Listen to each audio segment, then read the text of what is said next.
Hi friends, எல்லோரும் எப்படி இருக்கீங்க? நல்லா இருக்கீங்களா? இப்போ தான் குலசைக்கு மாலை போட்ட மாதிரி இருந்துச்சு. இப்போ நாளைக்கு வந்து கொடியேற போகுது. யாரெல்லாம் வாரீங்க? எந்தெந்த ஊர்லேருந்துலாம் வாரீங்க குலசை தசரா பார்க்குறதுக்கு அப்படின்னு சொல்லிட்டு கமெண்டில் வந்துட்டு சொல்லுங்கள் ஃப்ரெண்ட்ஸ். ஓகேவா? நான் நியூவாக யூடியூப் சேனல் வந்து க்ரியேட் பண்ணியிருக்கேன். என்ன வீடியோஸ் போட அப்படின்னு எனக்கு வந்து தெரியவே இல்லை. ஸோ அதனாலே இப்போ மாலை போட்டிருக்கனால வந்துட்டு என்ன பண்ணிகிட்ருக்கேன் அப்படின்னா, சாமியோட சாங்ஸ் எடுத்து ஷார்ட்ஸ் மாதிரி தான் வந்து போட்டுட்ருக்கேன். அதுவுமே சரியாக வியூஸ் வந்துட்டு போகலை. என்ன மாதிரிலாம் வீடியோ வந்துட்டு போடலாம் அப்படி சொல்லிட்டு நீங்கள் வந்து சொல்லுங்கள். கண்டிப்பாக நான் அந்த மாதிரி வந்துட்டு போடுற வந்து ட்ரை பண்ணுறேன் ஃப்ரெண்ட்ஸ். உங்களுக்கு பிடிச்சிருந்துச்சுன்னா நம்மளோட சேனலை வந்து நீங்கள் சப்ஸ்கிரைப் வந்து பண்ணிக்கோங்க. மறக்காமல் சொல்லுங்கள், நீங்கள் எந்தெந்த ஊர்லேருந்துலாம் வாரீங்க தசரா பார்க்குறதுக்கு, எத்தனை நாள் தங்குவீங்க இங்கே தசரா பார்த்துட்டு, பக்கத்தில் உள்ள கோயிலுக்கெலாம் வந்து போவீங்களா? பக்கத்துலலாம் சொல்கிறது வந்து இப்போ திருச்செந்தூர் இருக்குது. நெக்ஸ்ட்டு வந்துட்டு அங்கே ஐயனார் கோயிலெலாம் வந்துட்டு நிறையா இருக்குது. அருஞ்சனை காத்த ஐயனார், பொன்வெண்ட ஐயனார், கக்குவேல் ஐயனார் கோயில் இருக்குது.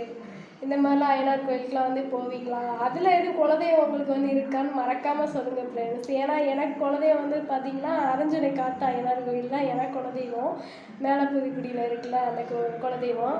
பக்கத்தில் வந்து பார்த்திங்கன்னா கக்குவேல் ஐயனார் கோயில் வந்து தேரிக்குடி இருப்பில் இருக்குல்ல, அது வந்து எங்கள் சொந்தக்காரங்களுக்கு நிறைய பேருக்கு அதான் குலதெய்வம் ஃப்ரெண்ட்ஸ். உங்களுக்கு எந்தெந்த குலதெய்வம் எங்கே இருக்குது அதையும் நீங்கள் வந்து கமெண்ட்டில் சொல்லுங்கள். திருச்செந்தூர் பக்கத்தில் வந்து யாருக்கெல்லாம் வந்து குலதெய்வம் இருக்குது அப்படிங்கிறத நம்ம பார்க்கலாம். கண்டிப்பாக நாளைக்கு வந்து யாரெல்லாம் வரீங்கிறத சொல்லுங்கள். நாங்கள் நாளைக்கு தான் வந்துட்டு காலை 9 மணி கொடியேறு தான். ஆனால் இங்கேருந்து நம்ம வர்றதுக்கு கொஞ்சம் டிலே ஆகிடும், மதியானம் டைமில் ஆகிடும். ஸோ மதியானம் டைமில் எப்பயும் போல் வந்துட்டு திருக்காப்பு கட்டிட்டு அப்படியே வந்து ஊருக்கு ரிட்டர்ன் வர வேண்டியதான். அப்படி தான் பிளான் போட்டிருக்கோம். ஸோ நீங்கள் எப்படி வந்து செய்ய போகிறீங்க? இன்றைக்கியே சில பேர் வந்துட்டு போயிட்டாங்க தங்குவாங்க. அந்த மாதிரி யாரெல்லாம் வந்து பண்ண போகிறீங்க சொல்லுங்கள். நம்ம நியூவாக யூடியூப் சேனல் வந்து க்ரியேட் பண்ணியிருக்கோம் ஃப்ரெண்ட்ஸ். கொஞ்சம் சப்போர்ட் வந்து பண்ணுங்கள். உங்களுக்கு பிடிச்சிருந்துச்சுன்னா வந்து லைக் கொடுங்க வீடியோவுக்கு. என்ன வீடியோஸ் போடவே தெரியலை பார்த்துக்கோங்க. நீங்கள் தான் வந்து சொல்லணும் என்ன வீடியோஸ்லாம் போடலாம் அப்படின்ட்டு சொல்லுங்கள். நான் அதுபடி வந்து ஃபாலோ பண்ணி வீடியோஸ் வந்து போடுறேன். பிடிச்சிருந்துச்சுன்னா சப்ஸ்கிரைப் பண்ணிக்கோங்க. Thank you friends.